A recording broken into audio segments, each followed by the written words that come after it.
আজ 25শে ডিসেম্বর এবং 25শে ডিসেম্বরের এই বড়দিনে আমরা চলে এসেছি আলিপুর চিড়িয়াখানায়। আর আমরা এখানে দেখতে পাচ্ছি যে মানুষের সমাগম প্রচুর, মানুষের ঢল একেবারে নেমে পড়েছে।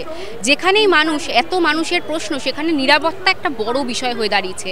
সেই নিয়েই সেটা কিভাবে সামলানো হচ্ছে এত ভিড়, সেই নিয়ে আমরা কথা বলে নেব আলিপুর চিড়িয়াখানার অ্যাসিস্ট্যান্ট ডিরেক্টর সৌমেন মণ্ডলের সাথে। এখন যে এত ভিড়, এইটা নিরাপত্তাটা আপনারা সামাল দিচ্ছেন কিভাবে? আমরা ওয়াটগঞ্জ থানা এবং আলিপুর থানার সঙ্গে কোঅর্ডিনেশন মিটিং করেছি, আগেও হতো, এবং সেই মতো আমরা এখানে সাফিসিয়েন্ট ওনারা পুলিশের সহযোগিতা করেছেন, ওনাদের টিম আছে, এবং বাইরে এবং ভেতরে ওয়াটগঞ্জ থানা পুরো দায়িত্বটা নিয়েছেন এবং বাইরে আলিপুর থানা থাকছেন।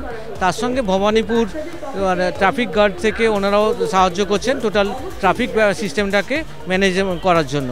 এছাড়াও আমাদের নিজস্ব সিকিউরিটি জুর আছে, তারা প্রায় 50-60 জন, এবং আমাদের নিজস্ব কর্মচারীরা টোটাল ভিজিটার্সদের কোনো রকম যাতে কোনো অসুবিধা না হয় সেটা আমরা দেখছি। আমরা টোটালটা কত পরিমাণ সিসিটিভি এখানে লাগানো হয়েছে? তাও টোটাল আমাদের সব মিলিয়ে 100-র ওপর সিসিটিভি আছে সমস্ত জায়গায়, এনক্লোজার সমস্ত জায়গায়, রোড সমস্ত জায়গায় আছে, সেটা দিয়েও মনিটরিং করা হচ্ছে। 24 ঘন্টা আমাদের মনিটরিং সিস্টেম আছে, কোথাও কোনো অপ্রীতিকর ঘটনা যাতে না ঘটে সেটা দেখার জন্য আমাদের আছে সিস্টেমটা। কত পরিমাণে পুলিশ মোতায়েন করা হয়েছে এখানে? টোটাল আমাদের কাছে যেটা রিপোর্টিং পেয়েছি, টোটাল ওয়াটগঞ্জ থানা এবং আলিপুর থেকে এবং ট্রাফিক থেকে প্রায় 159 আজকে পুলিশ সহযোগিতা করছেন আমাদের সঙ্গে। আচ্ছা, এই রকম পরিস্থিতিতে ড্রিঙ্ক করে অনেক মানুষই আসেন, ইফটিজিংয়ের পরিমাণটাও বাড়ে, তো এর জন্য কি কোনো বিশেষ পরিষেবা রাখা হয়েছে? ইফটিজিং ব্যাপারটা যেটা আছে তার পুলিশ আমাদের এখানে বিভিন্ন জায়গায় ক্যাম্প আমরা করে দিচ্ছি ভেতরের মধ্যে, আমাদের জুর মধ্যে, এবং পুলিশ থেকে মনিটরিং করছেন, টহল দিচ্ছেন।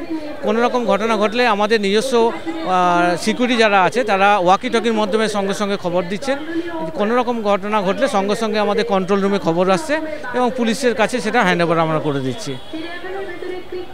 আমরা জেনে নিলাম আলিপুর চিড়িয়াখানায় কী কী নিরাপত্তা ব্যবস্থা রাখা হয়েছে, এবং যে কোনো মানুষই আপনারা সহজেই আসতে পারেন এখানে, সম্পূর্ণ নিরাপদভাবে সম্পূর্ণ ব্যবস্থাটা রাখা হয়েছে। ক্যামেরায় রবি দত্তের সঙ্গে নীলাঞ্জনা সুর, ওঙ্কার বাংলা।